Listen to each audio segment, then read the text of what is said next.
I will pull this up on my phone to make sure we are live. It looks like we're live.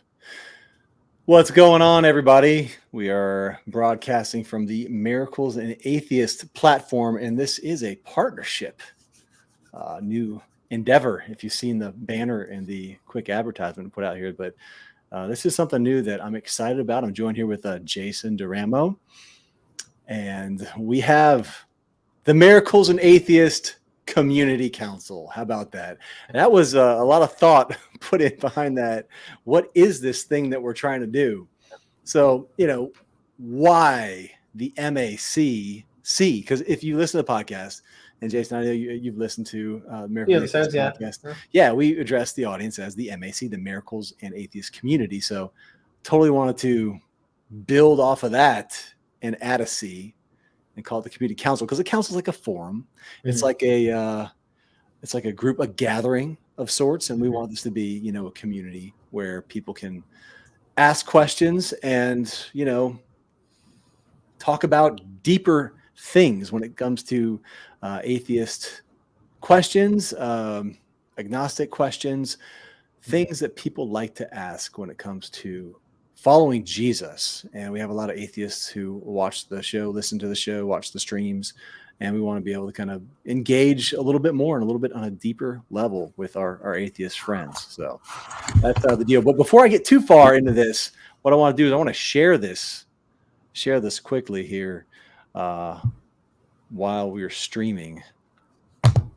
But Jason, what are you excited about? I'm going to introduce you in a minute, but what are you excited about right now? Oh, man. Well, I mean, obviously, if we're talking about the ministry here, just being able to get back into studies and, Right. Obviously sit down with some of these questions that are tough. I remember pretty much addressing a lot of these in my seminary days, as well as just stuff I see on the college campus. I do evangelistic outreach to college students here in North Carolina, which I'm sure Nick we'll unpack here pretty soon. Just give me an opportunity to keep the gears going and hopefully revisit some of these and do a further deep dive, and hopefully that'll be enlightening to some of you guys who are watching wherever you're at in your journey. Because I know when I first started off, I had a lot of questions and I really needed to commit the time to finding those out. So, so many questions. Yeah, I know. Yeah, so many questions and yeah.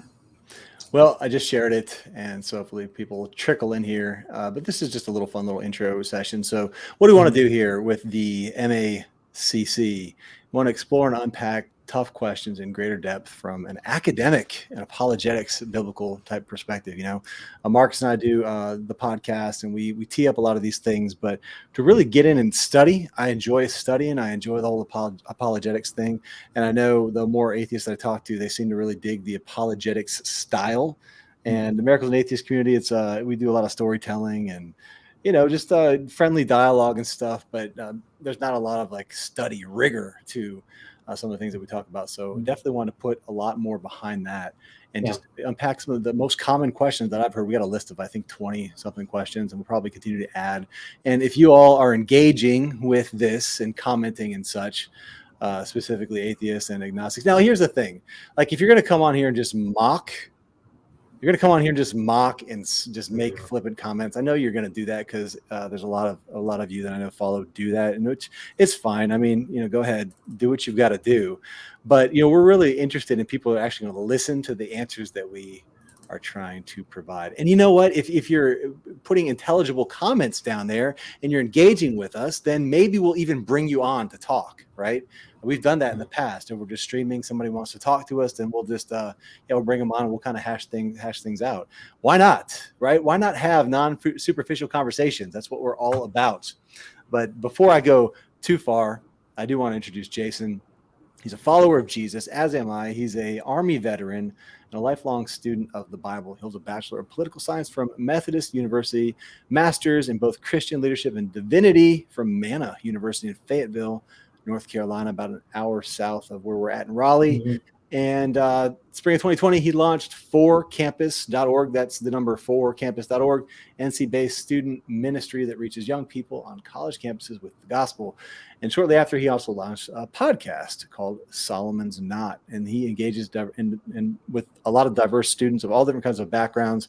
And there are a lot of scholars on issues surrounding contemporary culture. So, now Jason is going out on a limb, and he's partnering with me on Miracles and Atheists to further unpack some of these biblical truths for newer generations. And the thing I just want to say is about Jason. One thing I invited him to do this, this endeavor here, a couple different reasons. One, I heard his Solomon's Knot podcast, and I love the way you engage these students, like just rolling up on these students, and he just starts talking about just issues of the day, like non-superficial stuff. It doesn't always necessarily go right into faith. I think you got a beautiful way of taking it to faith. Thank you. But it's we're talking about like artificial intelligence and just current issues that the people are interested in hearing about. And so it's just fascinating to me to kind of hear these college kids and what they have to say about it, and where you just kind of get a pulse on the academic community. So I think you do a really, really good job. And I thought, wow, I need some of that. One, I need more accountability to study on my own. Like there's a lot of tough questions that I've been like, I did this little tough question of the week thing, short segment, but I found that it was a lot, with the podcast, and now we're doing live events, and now to come on here and stream and unpack things solo, being the one man type show. I needed somebody that had a little bit more of an academic background and somebody that I respected. So that's why you're here. So I appreciate you, and I've talked a lot. So Jason, you want to say anything? Just introduce yourself to the folks that might be watching, and just tell a little bit more about what makes you tick. Yeah, man. No, I talk a lot too, and that's why I have a podcast show. So it's a great outlet. But I met Nick, obviously, through Miracles and Atheists. It was an outreach event. One of my professors at the time was an interviewer that he had on. I believe it was a discussion he posted not that long ago. And just really kind of connected. I love the theme and the format. I'd already just been engaging with students talking about the same issues. But it was at the fairgrounds. It was like right up the street from the college that I do outreach at. So it was just it was a win. And actually, there is some kind of connections and inroads there. And it's just the kingdom of God at work. And I love studying the Bible. And like you, Nick, it's just easy in life to get busy with work and relationships and other commitments. So I definitely needed to touch base on some of the studies and, really just get back in the word, and hopefully it's a blessing to you guys. I'm definitely here to learn. It's not just one way. And there's things that I learn all the time that I just, didn't really understand from the culture or, different perspectives in the Bible. I definitely approach things from a certain theological vantage point, but that's not, a fixed standard. There's always things to learn and grow from. And, and that's the beauty about maybe a platform like this. Hopefully people actually come to know the Lord in a real practical way. And if there's questions that you have, feel free to reach out through the site or through Nick, and I'm sure you can get you in touch with me as well. Of course. And I want to just point out, you mentioned the fairgrounds, and for anybody that doesn't know, that we actually put a tent up and we bring all of our equipment. We have speakers, and we were at a flea market with an eclectic group of people. There's all kinds of walks of life at the flea market. And so it's a unique environment, and I really enjoyed it. We've done it. We did a test run, and then we did an official thing with, like you said, your professor. But the thing Jason caught my eye, because as soon as we were done with the show, like he rolled right up on the atheist. So it's like the atheist side and then like the Christian side. And we didn't set it up that way. It just organically happened, right? Like they kind of hung out in the different corners, and Jason just rolled right up to the atheist and just started asking questions and dialogue. And I was so busy, answering my own questions from people that want to talk to me and kind of cleaning up and everything. But I was kind of overhearing some of the things you were talking about. Dude, this dude's bold. That's what we need. We need people to be more bold and just get out there and just talk about the things that a lot of people are scared to talk about. So I thank you for that, man. That was awesome. Yeah. So I guess, who is this for, right? This is for people who, like I said earlier, who have genuine questions about God and the Christian faith. And there's also for people who don't really know how to respond to atheist assertions, atheist rhetoric. There's a lot of that I've seen as I've been doing this platform for a few years now. A lot of people get caught off guard. There's things that just don't get talked about behind the pulpit. So it's just we can ask anything that you want to ask. Like, anything's fair game here. So let's do it. So I'm excited about that. And, like I said, it's not really for people who actually have no intention of listening to what Christians have to say when they ask questions. There's a lot of things too. Like, they'll drop these like memes and these just, I don't know, phrases that they probably heard from Richard Dawkins or Sam Harris. And they'll just be like, boom, I'm going to copy and paste this, and I'm just going to drop the mic and leave or not even respond. A lot of times I've tried, Jason, I don't know about you, man. I've tried to respond intelligently to some of these, like, atheist, like, just, what do you call them? Like drive-by messaging type things. And, I try to ask like what I feel would be intelligent questions. And it's just, I get nothing but continuous mocking or just, stuff. And so, like, it's really not for people that, like I said, if you want to mock, I got thick skin, do what you got to do, but you're not going to get a lot of value out of this. Like, go find something else to do, really. If you want to just kind of like just troll and mock the Christians who want to talk about these sort of things, then you're free to do that. It's still a free country, at least now, at this current moment. On paper, it's a free country, but I'm not sure where we're going in a little bit. But no. So that's really, it's not. We really would appreciate if you're going to ask us a question, we answer it, then kind of like acknowledge the answers instead of just moving on to your next piece of rhetoric. That would be awesome. I don't know anything to say about that, Jason. I understand. I think you mentioned earlier about, hey, like in the podcast, the way that I approach, having been an atheist and been an agnostic for, most of my life. And this was growing up in the church. This was having some really deep conversations with, people in my family about God and, just the Bible and truth and worldview. But, obviously, rejecting God or trying it out and it didn't work for me. It wasn't for not praying. It wasn't for not reading my Bible. I think I had a pretty decent grasp growing up about the Bible. But I think it was just the lure of temptations in the world and just a lot of the, being young and wanting to experiment. And so it wasn't necessarily not for trying, but I think there's a lure or a pull to other things. And especially when you're young and you're a college student, or you're just kind of at a point in your life where you're really looking for truth and connection and relationship. It can be a little confusing sometimes, like, okay, why do these Christians believe what they believe? And so for me, it just came to a point of brokenness and trying things out and realizing that there was still something missing in my heart, that what we say, that God-sized hole in our heart. I was just having a conversation with a pastor friend of mine today, and we were literally just talking about this. Like, the world seems completely, I'd say this, the world seems to understand that there's something that can never satisfy, and they keep filling their hearts with knowledge or drugs or just fill in the blank. And it never satisfies, because as humans, we're built to have certain thresholds. And what we discover, at least what I discovered in my journey, is that when I approach God through His Word, through prayer, through connection with those that are also for Him, there's something that changes. And when I obviously have that personal relationship, when I had my encounter with God, and I understood intimately that He was real, and that wasn't just a subjective experience, that was something that was consistent among the people that I had been in a relationship with, and even people who I've never met that have had similar testimonies, and obviously in the scriptures, so that's historical. But to me, that was enough for me to start that journey. And obviously, the more that I studied, the more that I learned and grew from. Somehow going into seminary, which I never thought would happen, but that just set me on a journey. And what I discovered through that process is that God has a plan, and it's not just me and whatever I want for me. It's His kingdom and how that affects really ultimately all of our world. And that's so when you have that relationship and that connection with God, you now have the appropriate lens to view things, not only in the culture, but also through His Word, because His Word doesn't really make sense if you don't have the Holy Spirit and you're not in a pursuit of God.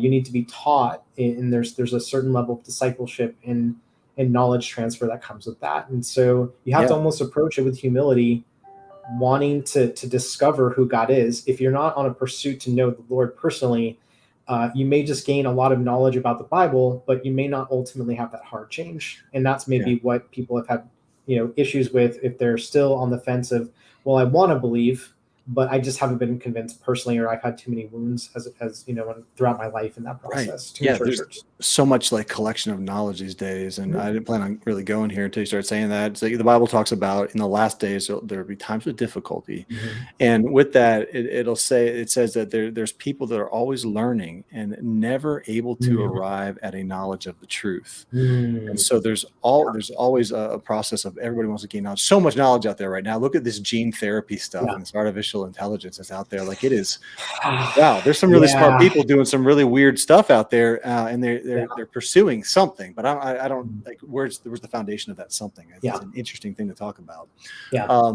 Jason, I just overall I'm excited about diving deeper into some of these topics. We're going to go every other Friday. It looks around 4 p.m. Eastern. So we'll do the first one on the 12th. That'll be 2 weeks from today. And if you remember the tough questions of the week, it'll be similar to that, but it'll be more deliberate. We're going to actually spend time studying these things out, and it's not going to be based on what somebody mentioned in the particular show. I think it's one of the things that didn't work is like I was trying to pull out things and statements and unpack them, and it just, there wasn't enough time to do it. I have 3 kids, right? It's a lot going on. But we do plan on just kind of giving some examples of some of the questions that have come up that we plan on doing. One of the first ones next week and 2 weeks from now is if junior I'm sorry. This is junior apologetics. Junior apologetics, maybe, yeah. No, but if Jesus is the only way to heaven, then what about the millions who've never heard of him? So we're going to unpack that 2 weeks from now. Another example of a question: out of the millions of religions that exist, how could you possibly think Christianity is the one that's true? How about? Did you put the one on there? Like if God can make a rock that's big, like what's the one that a lot of these kids ask now? It's like, can God make a rock so big that he can't move it? Yeah, you'll get questions like that all the time, man. And it's those are the ones that I love the most. Well, there's a lot of some of the questions are just to try to put you in some sort of philosophical tug of war, which I don't really want to get into those kind. But if they are legitimate, like the ones we've read so far, if there's a loving God, here's another one. If there's a loving God, why is there so much suffering and evil in this world? That's just one of the most common questions you'll get. That comes up, all the time, like in different forms too, right? Well, let me ask you. Here's a quick response to that. Yeah. What are you going to do about that personally? It's one thing to be a keyboard warrior and just be like, hey man, I think we need to fix this. Perfect example, and maybe this is, just from my own life. It's one thing to be like, hey, we have all these issues in the world, 9/11 and all these. Well, you know what? I served, and I'll be honest, it doesn't take a lot of intelligence but it takes some guts, and maybe in the faith, God's not looking for necessarily the heady intellectual types. Right. He's looking for people that are, willing to actually humble themselves and be obedient. And because I can tell you right now, my IQ, I'm not the smartest tool in the shed, but somehow God, in His will and His good pleasure, decided to use me. And I get it. I'm a heady type of guy, man. I'm an engineer by degree, right? Like I'm always diving into unnecessary details and just kind of going down these little rabbit holes. But I've sort of been trained to look at things from a broader picture, I guess, and actually look at kind of what's behind some of the questions and what's looking at the heart, I guess, is a better way to put it. So it's going to be interesting to unpack these. And like I said, if you didn't hear earlier, if you're watching this now, we are if there's somebody that comes on, it seems very genuine in the questions, an atheist, agnostic, or somebody from a Muslim or Hindu or whoever, Jehovah's Witness, you all want to come on and talk to us, and you actually want to interact in a respectful way, then we would be more than willing to bring you on and sort of hash these sort of things out. But we're going to have deliberate questions every week, like some of the ones we talked about already. Another example: if the miracles of God contradict science, how can any rational person believe they are true? Man, I love talking about miracles, man. I had bunch of stories of supernatural stuff last week. So there's so many cool things that we're going to be able to unpack. And again, this is going to be more of a long form type thing, more of an academic apologetic exercise from a study and being prepped perspective, Jason, I'm sure you agree, but it's not going to be all heady. I mean, we really do want to get to the heart of the matters of what's going on too. So we'll give you enough dare I say evidence? Well, it's okay. I would like to, that question that you just brought up, is it okay? Can you restate that? Because I actually wanted to just unpack that real quick. Oh, man, we're just going to knock it out? Need a little exercise here. I'll show you. If the miracles of God contradict science, how can any rational person believe they are true? Okay. So the first thing I'd respond to that is science and faith are not separate and unique, concepts. Many of the major discoveries just in the last few centuries were done by Christians, whether we're talking about DNA, I'm trying to think, the X-ray machine, even just formulaic breakthroughs and scientific breakthroughs, different, discoveries and theories. These were, up until the last few centuries, they were pioneered by theistic-minded people that had a presupposition to a belief in God and potentially belief in Christ. And so the starting point was that we believe in a creator, therefore we're searching his creation with the mindset of the parameters he established. So if God created order in the chaos or order in the cosmos, then and that was part of the worldview of the people making these discoveries. Whereas nowadays, it's not that people, I believe, and it's just my opinion, but I think that the issue we're dealing with now is it's twofold. One, it is willful ignorance to historical established truth and doctrine. So, and even logical truth, because to me, it doesn't make any logical sense to believe that we came from, a primordial soup, in that there was some kind of sporadic evolution that or common, was it descent from apes or some, to me, that the Darwinian evolution and some of the evolutionary beliefs they don't make sense logically. And so that's just a whole other thing we can unpack. It makes more sense that we were created. And that's really what the discussion should lean on. So we shouldn't, to me, I don't see how the argument of we just kind of came out of nothing, that to me, I don't think a lot of atheists now would probably still hold to that. I think that they would probably be surprised. Yeah. Well, I mean, I believe even some of the leading atheists have already acknowledged that there's possibility of intelligent design, and there's enough preponderance of evidence to suggest that we came here intentionally, or we were put here intentionally. Now, whether or not that was God, that's a whole other story. But the other argument is rationale. The rational mind, the reason mind, doesn't have to be independent of biblical God and biblical history, and even some of the major elements that we see in the scriptures, and even how that's played out today. To me, it seems irrational, and this is going to be controversial, but to me, it seems irrational that two men or two women are perfectly and naturally situated to give birth to a child and to raise that child. And some people can't handle that, but the reality is this wasn't even a discussion point not even 40, 50 years ago. People would just ignore you. They would just be like, you are not speaking or thinking logically, the way you're behaving. And so look, maybe this isn't the right format, this topic, but these are some racial injustice and inequality. These are the issues that I see in college campuses, and I've talked about students, but I very rarely on a person-to-person basis struggle with this with students or with people in my personal lives. So there's a spirit in the culture, in the media, that's perpetuating fear. That to me, that's not corresponding to my reality and how I engage with people, whether I've served with various people of different religions and diverse backgrounds. So what we're dealing with now is we're coming against truth and logic, and we're having to approach these from the perspective of what is most consistent and most demonstrated in a practical way. So here's one example, and this will hopefully be encouragement from you. But if we're talking about supernatural things, miracles, the way we perceive things in the natural, and maybe this is a good example. So right here, the way humans perceive things is a linear basis. Right. So we see time, experience. We know about finality. We know that there's going to be a beginning and an end to our life. And so in our time, when we study history, when we study events in history, we have to kind of find these natural mile markers. And the way we discover those things is we have to obviously, I mean, I'm not an archaeologist or an historian to the degree that, maybe some other people have been on the show, but I think that if we approach certain aspects in our lives and our experience in history, that this approach right here has limits. Yep. Whereas, because how do I know 2,000 years ago that something happened?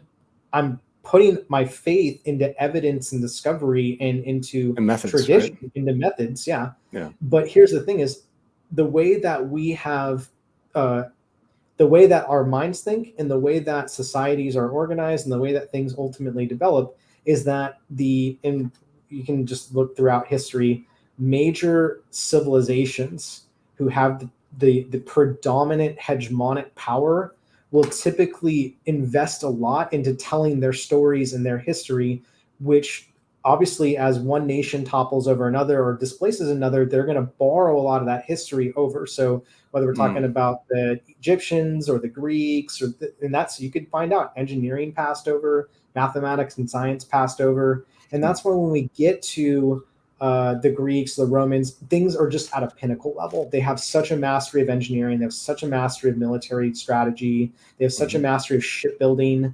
And most of those things have accumulated. Many people can argue even today in America, we've borrowed from Europeans, we've borrowed from other cultures, and people are coming here into our research universities, into our colleges, and they're taking all that cumulative wealth, and they're coming with some of the best conclusions. However, the way that God, and this is a great example for you, views things in time, is he actually, and so if this paper was a linear, like I would say three-dimensional in our perspective, but if this was time, the way humans view it, the way God actually views things is in a single moment.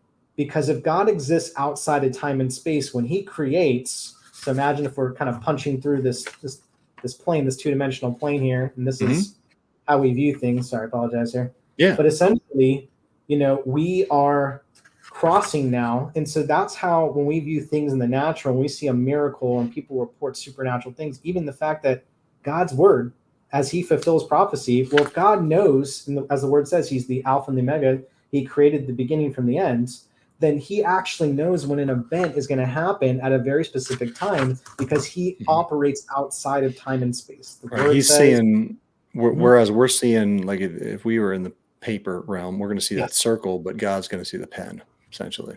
Yeah. So this is us. God sees things ultimately as one instant. And what's crazy is that, the word even backs this up. And I believe now there's efforts, like a lot of people in the scientific community now are looking at multiple dimensions. So like there's even an understanding that there's possibly a dimension higher than this. And while you can calculate it, you can compute it out, the word is consistent when it says that there are heavenly realms, that there's multiple realms. You have the heavenly realm. There is the realm that exists outside of. So there's multiple. Paul talks about this, and I'll put a source text. Second, third heaven. Yeah, the second heavens, whatever. And so the point is that there's different. There's the word basically talks about. We know about angels and spirits that are operating in and out. We know about supernatural encounters that happen in the Bible. We know about those things that are correspond to things in our reality today. The fact that someone can be dead, near-death NDEs, the fact that people have made bold claims, obviously that, or prophetic claims that things are going to happen and have.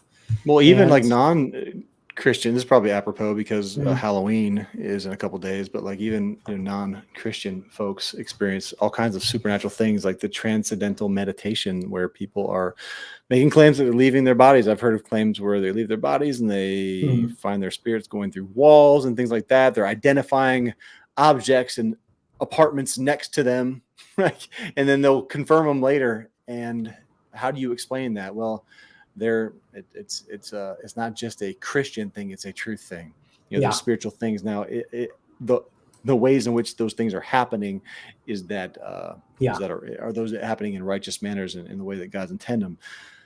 No, but they still occur. So supernatural stuff happens, and what I get a lot from the atheists is give me the empirical data. Give me the empirical data that proves that that's correct, that that's going to happen in a very formulaic way, using principles and methods from this particular realm. It just doesn't necessarily jive a lot of times. But by the way, the source text earlier was 2 Corinthians 12, 2. I know a man in Christ who 14 years ago was caught up to the third heaven, whether in body or out of body, I do not know. God knows.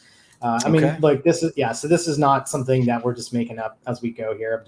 Don't have to, this is what happens when I go off message, man. You got to keep me on the script, man. No, we're not all about staying on the script, man. We gotta just take it as it comes. As we're hashing these out, to somewhat to the atheistic mind. And by the way, not all atheists, I have to, sometimes I listen.